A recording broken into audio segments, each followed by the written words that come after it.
Next nine news में आपका बहुत बहुत स्वागत है। मैं हूं आपके साथ अबरारुल रहमानी।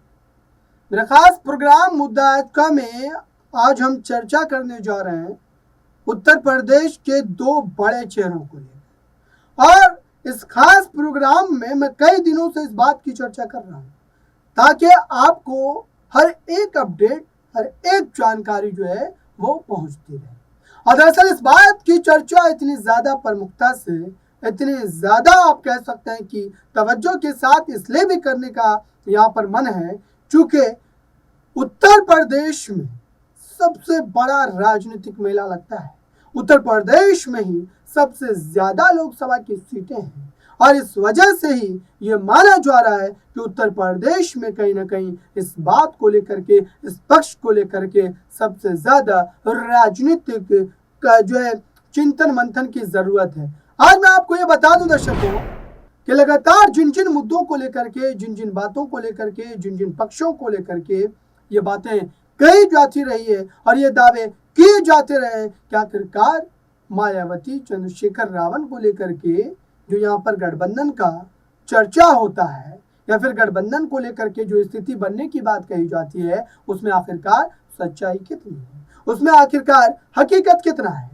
आपको यह भी बता दें कि अगर चंद्रशेखर रावण और मायावती का गठबंधन होता है तो इसमें एक बड़ा पेंच जो फंसेगा वो कहीं ना कहीं सीट शेयरिंग का होगा। आज मैं आपको 3 फॉर्मूले में ये बात स्पष्ट बताऊंगा दर्शकों, और आप कहीं जाइएगा नहीं, पूरी जो है वीडियो को देखिएगा, पूरे प्रोग्राम को देखिएगा, तभी आपको समझ में आएगा कि आखिरकार उत्तर प्रदेश की राजनीति में ये खेला किस तरीके से होने वाला है। सबसे पहला पॉइंट जो है, सबसे पहला प्रश्न जो है वो प्रश्न ये है, संभावना ये है कि आखिरकार मायावती और चंद्रशेखर रावण की गठबंधन को लेकर इतनी ज्यादा चर्चाएं क्यों हो रही है या फिर हम क्यों कर रहे हैं।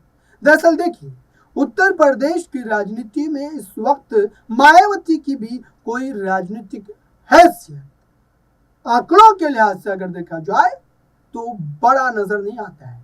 यानी कि इस वक्त विधानसभा में मायावती का मात्र एक विधायक है, तो आप इस बात से अंदाजा लगाइए कि वो पार्टी किस दर्जे पर होगी और किस राजनीतिक हैसियत में होगी। और ऐसे में मायावती को एक आप कह सकते हैं कि अहम कठोर फैसला लेने की जरूरत है और वो फैसला गठबंधन को लेकर के होगा, चंद्रशेखर रावण के साथ जाने को लेकर के होगा। लेकिन पेच कैसे फंसेगा और चंद्रशेखर रावण के साथ गठबंधन की हम चर्चा जब करते हैं तो आपको चंद्रशेखर रावण की तरफ से क्या रवैया है, उनकी क्या प्रतिक्रिया है, यह भी समझ लेनी चाहिए। दरअसल चंद्रशेखर रावण ने एक तीखी प्रतिक्रिया दी थी, एक कहीं ना कहीं तल्ख भरे लहजे में मायावती के एक फैसले का विरोध किया था। और आपको याद है वो फैसला कौन था? वो फैसला था आकाश आनंद को जब मायावती ने कहीं ना कहीं अनौपचारिक तौर पर बीएसपी की कमान सौंपी थी लगभग। उसके बाद चंद्रशेखर रावण का एक ट्वीट आता है। उस ट्वीट में वो लिखते हैं कि अब राजा रानी के पेट से नहीं पैदा होगा, बल्कि जो अंबेडकर साहब ने लिखा है कि वो राजा अब मतपेटी से पैदा होगा, यानी कि वोट की ताकत से पैदा होगा। और उनका सीधे तौर पर निशाना, भले उन्होंने नाम नहीं लिया दर्शकों, लेकिन निशाना उनका आकाश आनंद ही थे। अब ऐसे में बात इस बात को लेकर के होनी शुरू हुई कि आखिरकार जब चंद्रशेखर रावण मायावती को लेकर, उनके भतीजों को लेकर इस तरीके की बातें कह रहे हैं तो आप कैसे ये बात कह सकते हैं कि गठबंधन हो जाएगा। लेकिन दर्शकों, राजनीति इसी खेल का तो नाम है। राजनीति में कई ऐसी पार्टियां, कई ऐसे चेहरे जो बिल्कुल अलग दिशा में कहीं ना कहीं अपने राजनीतिक रोटियों को सेका करते थे, आज वो आप देखिए कि सेकुलर सूरमा बने बैठे हैं। आपको याद है उद्धव ठाकरे, आपको याद है भाजपा, आपको याद है और कई बड़े चेहरे। दरअसल उद्धव ठाकरे जो कि कभी हिंदुत्व के सबसे बड़े अलंबरदार कहलाया करते थे, आज किस तरीके से वो कांग्रेस के साथ गठबंधन का हिस्सा है, तो सरकार भी चलाए हैं। तो राजनीति कब किस करवट बदल जाए इस बात की कोई गारंटी नहीं है। और अब तो बिल्कुल भी नहीं है, अब तो कतई नहीं है, क्योंकि भारत की राजनीति अब पूरी तरीके से विचारधाराहीन हो चुकी है। विचारधाराहीन इसलिए भी दर्शकों, चूंकि अब न तो भाजपा अपने विचारधारा पर चलती है, न तो कांग्रेस चलती है, और न ही कोई अन्य पार्टियां चलती हैं। इस वजह से इस बात की चर्चा करेंगे। दूसरा पॉइंट ये है कि उत्तर प्रदेश में मायावती ने गठबंधन करने से मना कर दिया इंडिया अलायंस के साथ। तो ऐसे में उनके पास विकल्प बचता है चंद्रशेखर रावण का।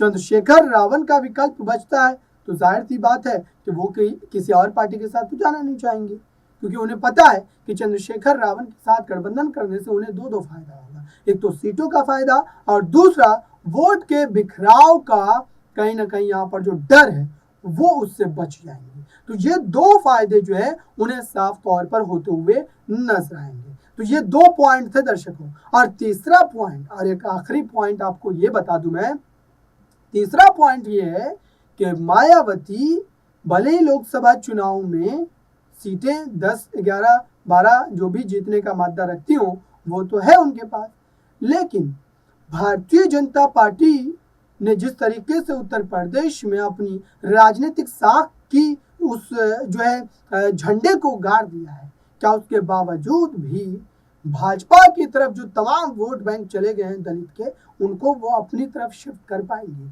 ये एक बड़ी चुनौती, कड़ी चुनौती उनके लिए जो है यहाँ पर जो है बनी रह पाएगी। और यही वजह है कि इस बात को लेकर के लगातार चर्चाएं की जा रही है, इस बात को लेकर के लगातार प्रश्न पूछे जा रहे हैं, और ये दावे किए जा रहे हैं कि आखिरकार आने वाले समय में क्या वाकई भारतीय जनता पार्टी के साथ एक मजबूत नेतृत्व को दिखाते हुए चंद्रशेखर रावण के साथ जो है मायावती गठबंधन करेगी। और इसी बात को लेकर के यहाँ पर कहीं ना कहीं तीसरा पॉइंट बनता है। अब कुल मिलाकर के आप समझिए खेल तो ये है दर्शकों कि मायावती के पास विकल्प कई हैं, लेकिन मायावती उन विकल्पों में से किन विकल्प पर यहाँ पर भरोसा करती है, किस विकल्प के साथ वो जाना चाहेंगे, ये तो उनका फैसला होगा और उन्हीं का आखिरी फैसला होगा। और अगर मायावती ये फैसला नहीं लेती है तो आप मान करके चलिए कि विपक्ष के वो तमाम आरोप जो विपक्ष लगाता चला आया है और ये कहता चला आया है कि मायावती कहीं ना कहीं अंदरूनी खाने भारतीय जनता पार्टी को फायदा पहुंचाने की कोशिश कर रही है, और इस बात को और ज्यादा बल मिलता नजर आएगा। और इस वजह से ही ऐसा लगता है कि मायावती ये जोखिम नहीं उठाएगी और गठबंधन में जरूर चुनाव लड़ने पर अपनी सहमति, अपनी हामी भरती नजर आएगी। अब इस पूरे मामले को लेकर के स्थिति क्या होगी, इस पूरे मुद्दे को लेकर के फैसले क्या लिए जाएंगे, ये आने वाले समय में मैं आपको बताऊंगा दर्शकों। जो भी अपडेट होगी वो आप तक पहुंचाते रहेंगे, क्योंकि इस पूरे मामले को हम निरंतर कवर कर रहे हैं, निरंतर इस पर जो है तमाम अपडेट जो आप तक पहुंचा रहे हैं। फिलहाल इस खास रिपोर्ट में इतना ही। जुड़े रहें बड़ी खबरों के लिए नेक्स्ट न्यूज़।